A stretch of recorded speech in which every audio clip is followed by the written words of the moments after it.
তামান্না খাতুন হত্যার প্রতিবাদে জাতীয় সড়ক অবরোধ দক্ষিণ দিনাজপুর জেলা কংগ্রেসের।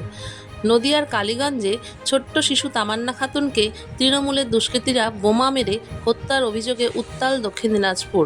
সোমবার বালুরঘাটে জেলা কংগ্রেস ভবনের সামনে জাতীয় সড়ক অবরোধ করল জেলা কংগ্রেস।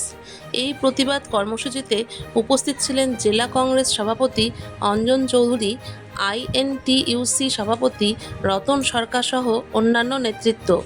পথ অবরোধ শুরু হতেই ব্যাপক যানজটের সৃষ্টি হয় বালুরঘাট শহরের বিভিন্ন অংশে। সমস্যায় পড়েন অফিস যাত্রী থেকে রোগী পরিবহনকারী অ্যাম্বুলেন্সও। ঘটনার খবর পেয়ে বালুরঘাট থানার আইসি নেতৃত্বে বিশাল পুলিশ বাহিনী ঘটনাস্থলে পৌঁছে অবরোধকারীদের সঙ্গে কথা বলেন।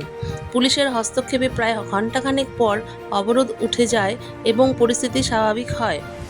কংগ্রেস নেতৃত্ব জানিয়েছে, দোষীদের গ্রেপ্তার না করা হলে আন্দোলন আরও জোরদার করা হবে। গতকাল উপনির্বাচনের ফল বেরিয়েছে নদিয়া জেলার কলিগ্রামে।